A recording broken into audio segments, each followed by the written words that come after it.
Hey there, and welcome back to another episode of Red Spark's Crypto Blog for all your Cardano and crypto related news. Today, we're going to focus on Charles's AMA and specifically the question of Hydra and scalability. But before we dive into that, let's take a look at the market. So we see that Bitcoin is sitting quite nicely at 63,000. If you're familiar with stock to flow's prediction, that's in line with pretty much where he thought we would be at the end of October. Although the end of October monthly close, I believe, was closer to 61k. But what's a few K between friends? The bigger question will be by the end of November or during November, are we going to see a Bitcoin price of, I think it was 94,000 predicted by Plan B. And that's not based on his stock to flow model, which generally gives you average prices over a course of a period. But that's his own prediction based on, I think, what he calls a floor model. So go check out his tweets if you want to know more about that. But certainly 94k will be a huge rise from where we are today and a huge rise in a matter of weeks. I find it hard to believe, but let's see what happens. Ethereum, 2.6% up in the last 24 hours. I believe Ethereum is at its all-time high, so that's cruising along quite nicely. Cardano is struggling. There's no two ways about that. Again, as I've consistently said, I'm not expecting Cardano to really do great things until we start to see dApps launching. And as we'll see from today's video, really Dexes proving that scalability is not an issue on Cardano. So we're just going to have to wait a couple of weeks for that. Solana has been doing okay. It's right below Cardano right now. I think the gains are a bit higher early on today. I don't know if it's dropped a little bit. But yeah, it's certainly catching up with Cardano. Polkadot increased a lot in the last 24 hours and in the last 7 days, and that's to do with the parachain auction that is, I believe, is happening in a week or two's time. If you're not familiar with Polkadot, essentially they try and integrate other blockchains. So they themselves aren't a smart contract platform, but they offer the security for other blockchain platforms to connect to them. Shiba and Dogecoin continue to battle it out. I really don't have too much of an interest in them, so I'm going to scoot over them. Chainlink is doing okay. I think Chainlink definitely is one worth watching. It really does own the Oracle space. It's the number one brand name in that space. It has the most traction, and even IOHK are partnering with it with regards to Cardano. So a lot of good things to say about Chainlink and its progress.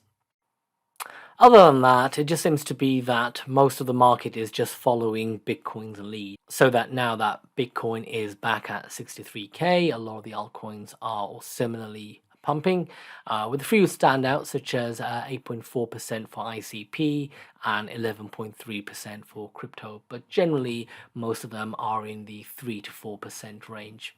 So Charles released a video a few days ago in which he covered a number of topics.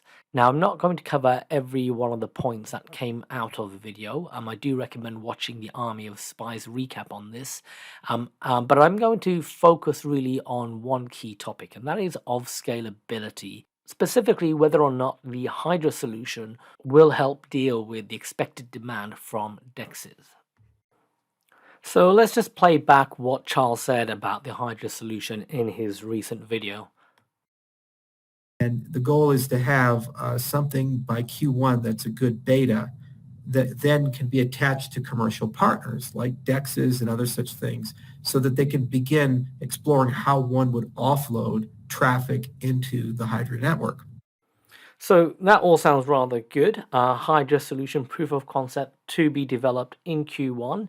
And then partnering with Dexes to see how they can work together to help offload demand from Dexes.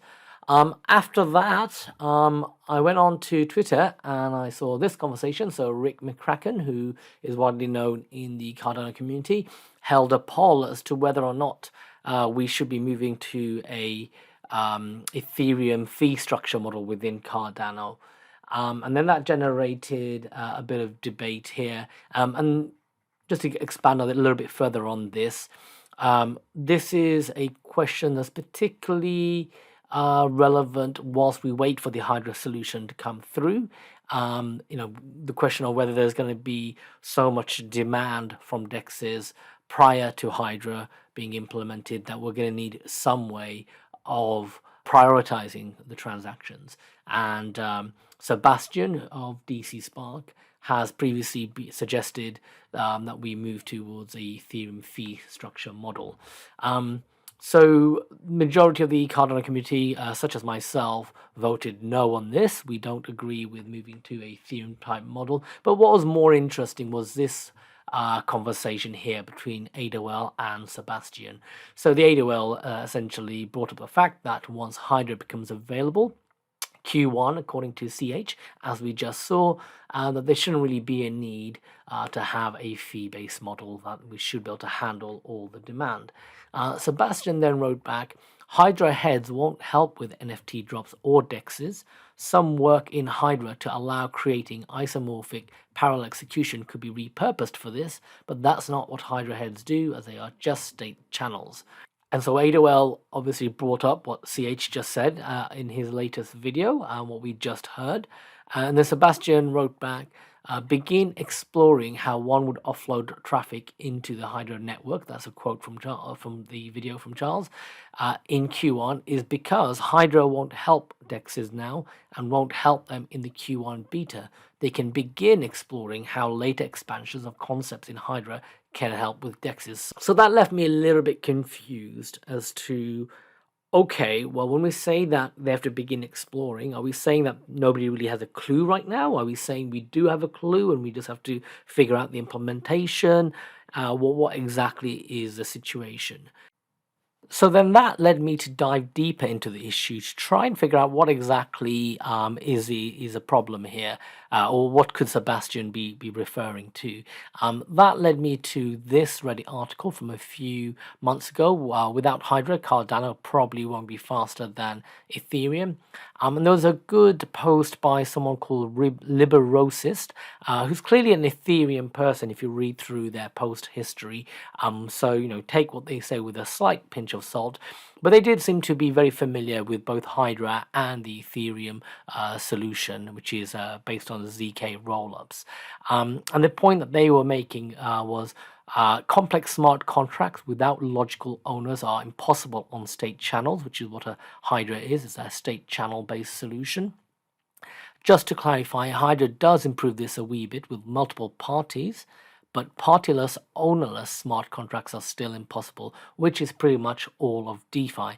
And then they go on later on to talk about how ZK rollups is really the better solution, and that's what, when we say ZK rollups, we mean zero knowledge proof rollups.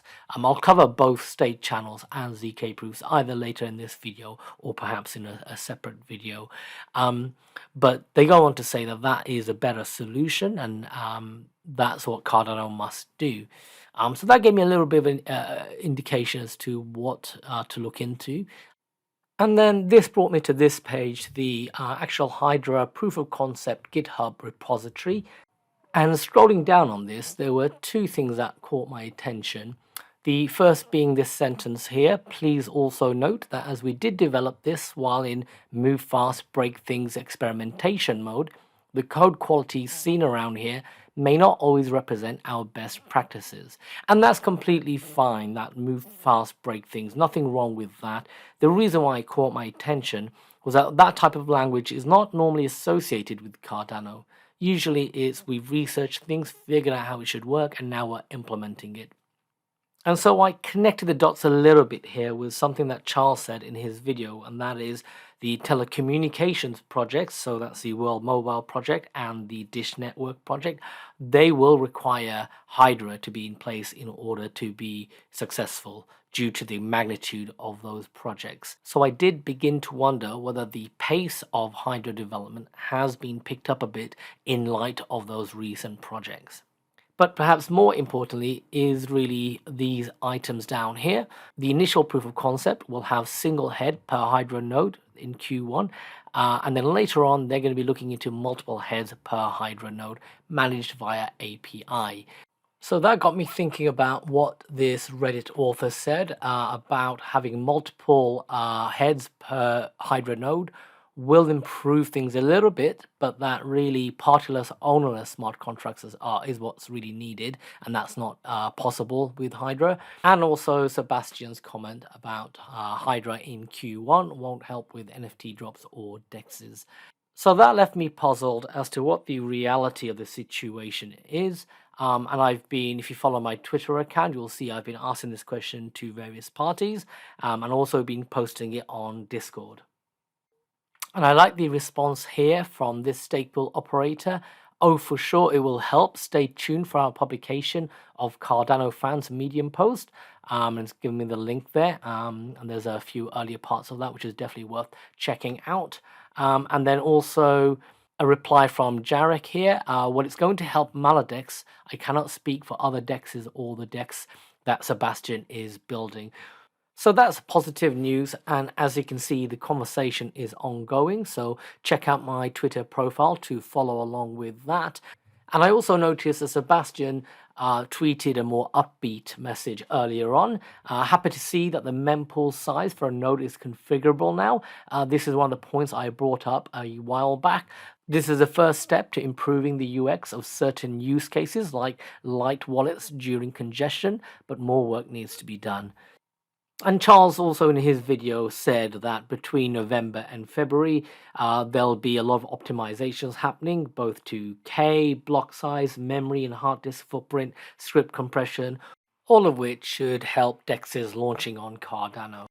And speaking of dexes, the first one to launch on Cardano could very well be MinSwap. So they did an October development update in which they had the tantalizing sentence, we estimate to launch on mainnet in December and the testnet 1 to 2 weeks prior so that our community will have ample time to collect rewards.